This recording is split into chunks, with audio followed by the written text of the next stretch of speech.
ਭਾਰਤ ਤੇ ਪਾਕਿਸਤਾਨ ਦੇ ਡੀਜੀਐਮਓਜ਼ ਵਿਚਾਲੇ ਗੱਲਬਾਤ ਸ਼ੁਰੂ ਹੋ ਚੁੱਕੀ ਹੈ। बैठक तो बाद 2:30 ਵਜੇ ਭਾਰਤ ਦੇ ਡਾਇਰੈਕਟਰ ਜਨਰਲ ਮਿਲਟਰੀ ਆਪਰੇਸ਼ਨਸ ਦੇ ਵੱਲੋਂ प्रेस कॉन्फ्रेंस की जाएगी। पीएम मोदी के दूसरे पासे हाई लैवल मीटिंग भी लगातार जारी है। पाकिस्तान भारत के डीजीएमओ विचाले गलबात भी शुरू हो चुकी है। हॉटलाइन से गलबात शुरू हो चुकी है।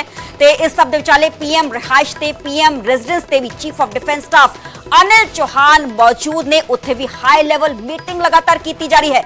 तिन्ने सेना मुखी भी पीएम रिहाइश से ही मौजूद ने। डिफेंस मिनिस्टर राजनाथ सिंह और national security adviser Ajit Doval भी इस मीटिंग च हाजिर ने। मीटिंग का समा सी डीजीएमओ के विचाले 12 बजे शुरू हो चुकी है। 36 घंटे का समा दिता गया सी क्योंकि 10 तरीक को ही दोपहर 3:35 ते डीजीएमओ पाकिस्तान का कॉल आया। हॉटलाइन ते गलबात हुई ते तुरंत जो एग्रेसिव एक्शन ने दोवें पासों उसनू रोकन का तुरंत ऐलान किया गया। 5 बजे सीज फायर लग गया। 6 बजे फॉरेन सैकटरी विक्रम मिस्री ने प्रेस ब्रीफिंग की। दसिया गया कि सीज फायर ऐलान दिता गया, पर उसके महज 3 घंटे बाद ही पाकिस्तान के वालों हमाकत की गई ते सीज फायर की उल्लंघना की गई ते सीज फायर की वायलेशन की गई। तो दोबारा 11 बजे 10 मई का मैं जिक्र कर रही हूं, दोबारा 11 बजे press briefing foreign secretary Vikram Misri ने की। इस गल का जिक्र किया कि आकोर निंदनीय है कि किस तरीके नाल सीज फायर की उल्लंघना पाकिस्तान के वालों की गई है। इसका मुंह तोड़ जवाब इंडियन आर्म्ड फोर्सेस के वालों भी दिता जाएगा। पर 10 तरीक नूं 10 मई तो बाद माहौल पूरा शांत है। यहो जी कोई हमाकत पाकिस्तान वालों पासों नहीं की गई। पर अज की जो मीटिंग है डीजीएमओज के विचाले उसनूं काफी अहम, काफी इंपॉर्टेंट मनिया जा रहा है कि कुछ आउटकम इस पूरी मीटिंग का निकल के सामने आंदा है। दूसरे पासे पीएम नरेंद्र मोदी की अगवाई च हाई लैवल मीटिंग लगातार जारी है। तो जिस सब के चलते देखना होएगा कि कुछ स्थिति बनती है क्योंकि 2:30 बजे अहम प्रेस कॉन्फ्रेंस होएगी। डायरेक्टर जनरल मिलिट्री ऑपरेशन के वालों प्रेस कॉन्फ्रेंस की जाएगी, बकायदा पूरी इन्फॉर्मेशन दी जाएगी। बीते कल भी तकरीबन 6:30 बजे प्रेस ब्रीफिंग की गई। Director general navy operation, director general air operation, director general military operation के वालों राजीव कई ते हुण जो गलबात है शुरू हो चुकी है। तो साडे नाल ब्रिगेडियर महेंद्र महाजन रिटायर्ड रक्षा माहर जो ने वो जुड़े ने। सर बहुत बहुत स्वागत तुहाडा न्यूज़ 18 पंजाब ते। जय हिंद जी ब्रिगेडियर जी, मौजूदा करंट सिचुएशन तुसीं किस तरीके नाल देखते हो? जो मौजूदा समय च जो मीटिंग है डीजीएमओज दे विचाले वो किन्नी अहम है, किन्नी इंपॉर्टेंट है? क्योंकि सब दियां नजरां टिकियां हुई ने कि इस मीटिंग का कुछ फ्रूटफुल आउटकम निकले। देखिए, जब डीजीएमओ पाकिस्तान आर्मी ने पहले भी रिक्वेस्ट की थी और आज 12 बजे का टाइम फिक्स किया था कि दोबारा बात करेंगे। जो बीच में सीज फायर तो हो गई थी, पहले दिन तो गड़बड़ बहुत ज्यादा हुई है, लेकिन अब सीज फायर हो गई है। इस बेसिस पे वो जो फाइनल है आपस में बातचीत करके जो भी बातचीत करेंगे बेसिकली यही होगा कि वो अब घुटने टेक चुके हैं, इसलिए वो कहेंगे कि हम इसको पूरी तरह से एक्सेप्ट करते हैं। ये जो भी इनसे बातचीत होगी वो हमको थोड़ी देर में पता लग जाएगा और वही जो बातचीत है उसका रख निकाल के वो डीजीएमओ साहब बताएंगे रक्षा मंत्री को, और रक्षा मंत्री के थ्रू ये मीटिंग में जो प्राइम मिनिस्टर की मीटिंग साइड में चल रही है उसमें ये चीजें सारी डिस्कस होंगी और फिर अंतिम फैसला लिया जाएगा। लेकिन एक बात मैं खास बताना चाहता हूं, जो ऑपरेशन सिंदूर है अभी चल रहा है, उसको स्टॉप नहीं किया गया है, तो ऑपरेशन चलता रहेगा। दो तीन चीजें मैं बता दूं आपको, जो आपको दूसरे साधनों से भी पता लगा हुआ कि हमारा जो मकसद था, हमारा साडा जड़ा एम सी वो अचीव हो गया है। उन्होंने पहलगाम में किया। हमने कहा था कि हमने उनके जो टेररिस्ट के कैंप्स है वो उड़ाने हैं, वो हमने 9 कैंप्स 6-7 रात को उड़ा दिए।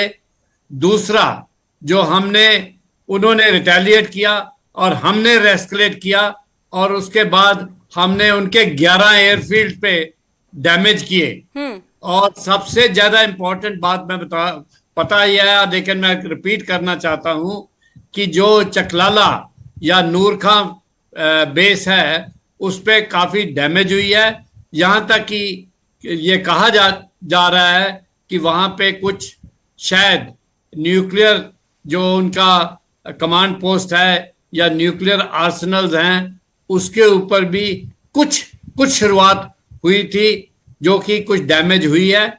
इसकी पूरी पुख्ती तो नहीं मैं कर रहा हूं, लेकिन ऑफिशियली क्योंकि जब तक नहीं आता मैं कह नहीं सकता हूं, लेकिन जो इंटरनेट पे खबरें आ रही हैं कि शायद कुछ उसका रेडिएशन का भी लीक होने का डर था, क्योंकि अर्थक्वेक भी आए हैं, छोटे लेवल के अर्थक्वेक। अब जो तीसरी जो चीज है, जो इंडस वाटर ट्रीटी है, वो अभी दुरुस्त है, इन हेल्ड इन अबेयंस जिसको कहते हैं, और उसके कारण पाकिस्तान को पानी की बहुत समस्या आ रही है। ये चीजें 3 इंपॉर्टेंट चीजें हैं जो मैं बता रहा हूं। और इस तरह से हमने अभी अपना एम अचीव कर लिया है।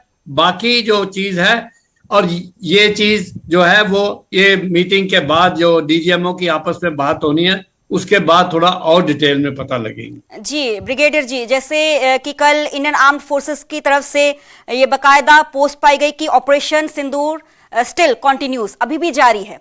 अगर हम बात करें 10 मई को 3:35 पर डीजीएमओस के बीच में बातचीत हुई थी, 5 बजे सीज फायर का ऐलान किया गया था, पर उसके महज 3 घंटे बाद सीज फायर का वायलेशन। क्या पाकिस्तान पे विश्वास किया जा सकता है? ये इस स्टेज पे मेरा ख्याल उन्होंने घुटने टेके हुए हैं। थोड़ा बहुत विश्वास करेंगे, जरूर विश्वास करना चाहिए, लेकिन पूर्ण विश्वास कभी नहीं उन पे करना चाहिए जब तक कि स्थिति नॉर्मल में नहीं आती है। और बाकी ये मैं बात गवर्नमेंट ऑफ इंडिया पे छोड़ता हूं। लेकिन हमारा ऑपरेशन सिंदूर जारी रहेगा। अभी भी उसी तरह हमारी फोर्सेस पूरे स्टैंड टू पे हैं। हमारे एयर डिफेंस सिस्टम चालू हैं। हमारी गन जो है air defence gun active mode में है। और इसी तरह हमारे जो एयर बेसिस हैं, जहां हमारी एयरफोर्स है, वो अलर्ट मोड में है। ब्रिगेड साहब, ये जो डीजीएमओस के बीच में बातचीत हो रही है, क्या ये बातचीत 1-to-1 हो रही है? कोई थर्ड कंट्री इसमें इन्वॉल्व नहीं है, इंटरवीन नहीं है? नो, नहीं, ये कोई दूसरा कंट्री इन्वॉल्व नहीं होता। इट्स हॉटलाइन स्टैंडर्ड सिस्टम इनका है। हर ट्यूसडे, वैसे भी हर ट्यूसडे को डीजीएमओ पाकिस्तान की कॉल, डीजीएमओ या उन दोनों की आपस में बातचीत होती है। रूटीन प्रोसेस है। लेकिन आज जो मंडे को हो रही है वो स्पेसिफिक इस पर्पस के लिए। जी ब्रिगेडियर साहब, ये बहुत चर्चाएं हो रही हैं कि किस तरीके से इंडिया की तरफ से सीज फायर का ऐलान किया जाना चाहिए था, पर दूसरी जगह हम देखें कि जो यूएसए की प्रेसिडेंट है डोनाल्ड ट्रंप, उनकी तरफ से एक पोस्ट पाई गई और इस बात का जिक्र किया गया कि सीज फायर हो चुका है। देखिए, हर एक कोई है अपना वो क्रेडिट लेना चाहता है, क्योंकि ये जो रेडिएशन का डर फैल गया था, या उन्होंने पाकिस्तान ने उनको बताया कि हमारे इस तरह से अटैक हुआ है और कुछ लेकिन ये ऑफिशियल नहीं है। लेकिन इतना पता है, इंटरनेट के थ्रू भी पता लगता है कि उन्होंने एकदम यूएस को बताया कि, और उनका यूएस का एक एयरक्राफ्ट इसी चेक करने के लिए पाकिस्तान को भी आ गया है। ये भी इंटरनेट से खबर मिली है।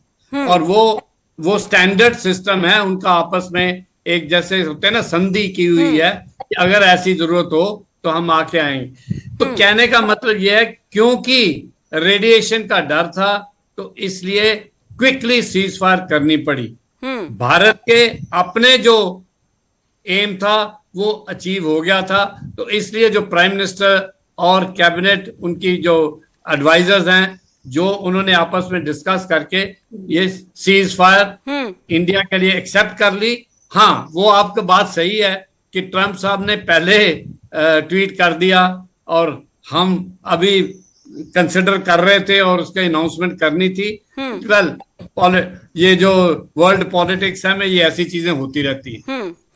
ब्रिगेडियर महाजन जी, 2018 में ये पूरी डील S-400 की रशिया के साथ की गई थी 2018 में, तब इसको अपोज भी यूनाइटेड स्टेट्स ऑफ अमेरिका की तरफ से किया गया था। ये जो डील 2018 में की गई S-400 को लेके, ये कितनी इंपॉर्टेंट रही?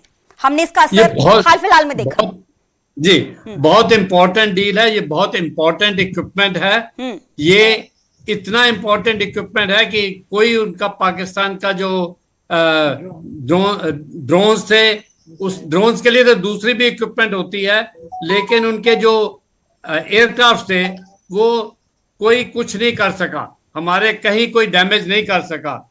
लेकिन देख लीजिए उन्हीं का जो इसी तरह का सिस्टम S-400 नहीं, दूसरा उनका जो सिस्टम जो उन्होंने शायद चाइना से लिया है, वो हमारे एयरक्राफ्ट जाके 11 एयरफील्ड पे जाके उनको अटैक कर सके, लेकिन उनका कोई एक भी जो लाहौर का एयर डिफेंस सिस्टम है वो भी तबाह किया गया है, डिस्ट्रॉय किया गया है।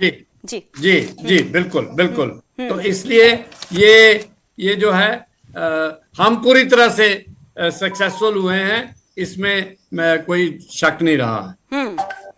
ऑपरेशन सिंदूर का हम जिक्र करें ब्रिगेडियर साहब, ये जो ऑपरेशन सिंदूर है, it was controlled, it was non escalatory, it was measured, इसके बारे में आप हमारे दर्शकों को बता पाए?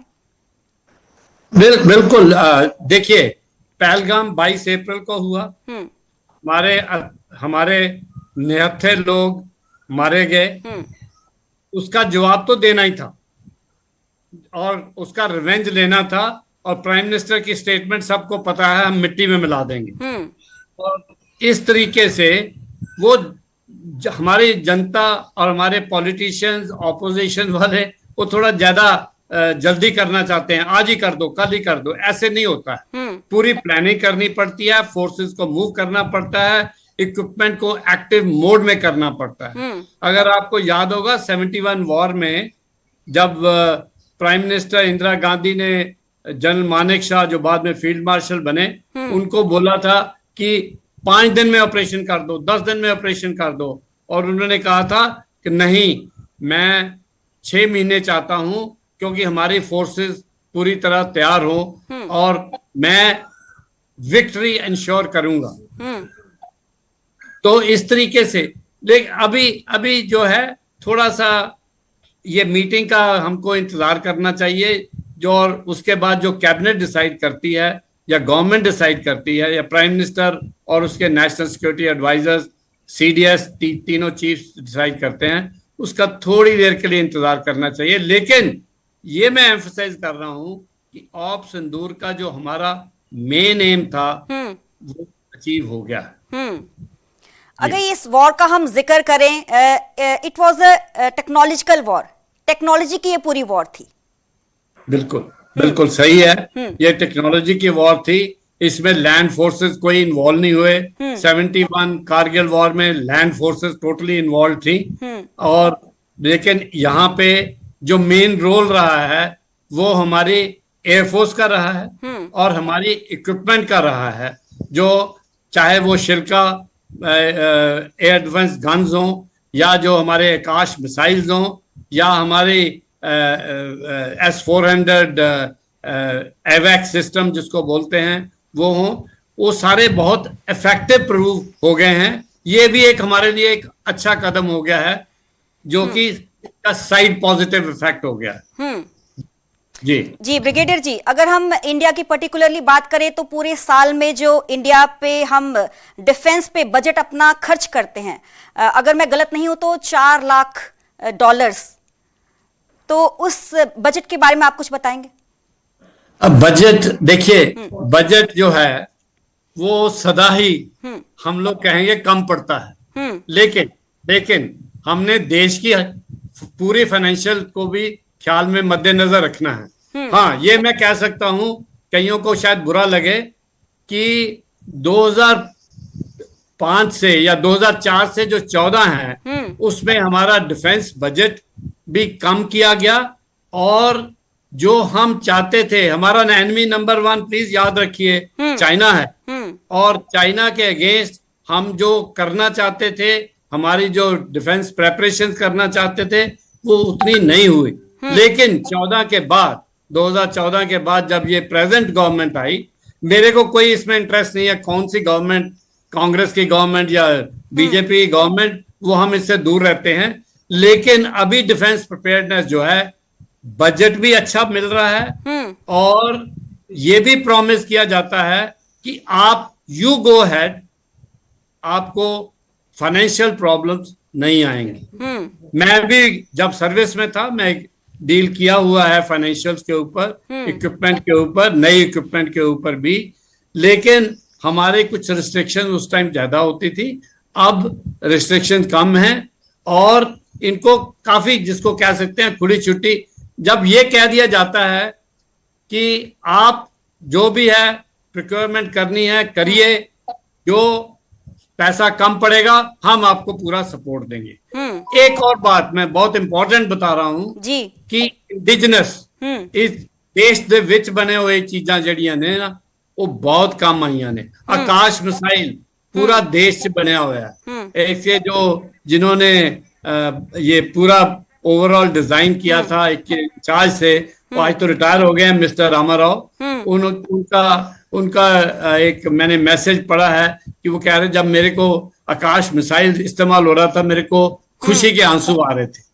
तो कहने का मतलब ये है कि ये इंडिजिनस जो अपने देश में अपनी इक्विपमेंट है वो बहुत फायदेमंद है।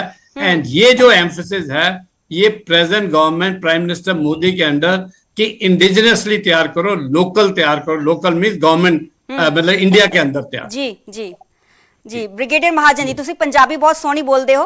ਸਾਡੇ ਦਰਸ਼ਕ ਜਾਨਣਾ ਚਾਹੁੰਦੇ ਨੇ ਕਿ ਡੀਜੀਐਮਓਸ ਦੇ ਵਿਚਾਲੇ ਆ ਪੂਰੀ ਗੱਲਬਾਤ ਹੋ ਰਹੀ ਹੈ ਕਿ ਕੁਝ ਉਮੀਦ ਇਸ ਪੂਰੀ ਗੱਲਬਾਤ ਤੋਂ ਲਗਾਈ ਜਾ ਸਕਦੀ ਹੈ, ਕਿਉਂਕਿ ਸਾਰੇ ਹੀ ਦੇਸ਼ ਦੀਆਂ ਦੁਨੀਆ ਦੀਆਂ ਇਨਫੈਕਟ ਨਜ਼ਰਾਂ ਟਿਕੀਆਂ ਹੋਈਆਂ ਨੇ कि कुछ आउटकम इस मीटिंग का निकलता है? वह आउटकम तो निकलेगा ही, क्योंकि एक तो वो जो न्यूक्लियर का हम सुन रहे हैं रेडिएशंस का, और दूसरा उन्होंने कमजोरी तो है उनमें, उनको पता है कि अब इस तरह रहेंगे तो मरने वाली बात है। फाइनेंशियली डाउन है और सब तरफ उनकी प्रॉब्लम चल रही है। उधर से बलूचिस्तान से चल रही है, उधर से सिंध से चल रही है, तो ओवरऑल तो डाउन है। हम ये भी चाहते हैं, हम भी अमन से चाहते हैं, हमने थर्ड वर्ल्ड लार्जेस्ट इकोनॉमी बनना है, हम भी नहीं चाहते लड़ाई। लेकिन एक इम्पोर्टेंट पॉइंट जो इस बात में आया है कि जो अगर फ्यूचर में कोई टेररिस्ट एक्ट होगा तो we will take it as act of war. इसका मतलब कि हम फ्यूचर में टेररिज्म को खत्म करवाएंगे, और जिस तरीके से इस बार हमने अटैक किया है we will be free to attack. जी जे कोई आतंकवादी अटैक हमला होता है तो वो समझा जाएगा एक्ट ऑफ वॉर है।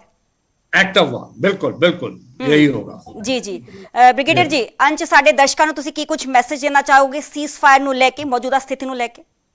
देखिए मैं सिर्फ एक ही संदेशा देता हूं कि सिचुएशन कंट्रोल में है, बिल्कुल हम तैयार हैं। जो ये डीजीएमओ लेवल टॉक्स के बाद गवर्नमेंट डिसाइड करती है उसके मुताबिक हम गवर्नमेंट को फुल फ्लैश सपोर्ट दें। ऑपोजिशन करते रहे, जो पॉलिटिक्स करनी है करो, लेकिन बीच में डिफेंस को मत इन्वॉल्व करो, आर्मी ऑफिसर्स को मत इन्वॉल्व करो कि वो कुछ तरह की पॉलिटिक्स के लिए कोई वर्ड बोले। मैं इसलिए बार बार रिपीट कर रहा था बीच में कि मेरा वो कोई लेना देना नहीं है कि इस बात से किसकी गवर्नमेंट थी क्या, लेकिन जिस गवर्नमेंट ने इतनी सपोर्ट डिफेंस फोर्सेस को की हो और स्ट्रांग बनाया हो, नेचुरली हम उसके लिए मतलब it was a good decision 2018 में। हाँ जी, 71 वॉर में मैं भी था और आपके हमारे एरिया में था, पंजाब में गुरदासपुर वगैरह में हम आगे गए थे, नैनाकोट नूरकोट पाकिस्तान के एरिया में। देखिए बहुत अच्छा हमने किया, पाकिस्तान को 2 हिस्सों में डिवाइड कर दिया, लेकिन 2 चीजें हमारे को जो एज ए यंग कैप्टन मेरे को बुरी लग रही थी उस टाइम पे, वो कि जो एरियाज हमने कैप्चर किए थे रावी दरिया को पार करके, नैनाकोट नूरकोट लालियां सुकोचक, जो पंजाब के उधर के पंजाब के हैं, वो हमको वापस करने पड़े जब नंबर 1। और दूसरी बात, और हाजी पीर पास 65 वॉर का वाला भी वापस करना पड़ा। और दूसरा जो 93,000 प्रिजनर्स थे हमारे पास, उनको हमने साल सवा साल खिलाया, वापस कर दिए, लेकिन बिना हम कुछ लिए।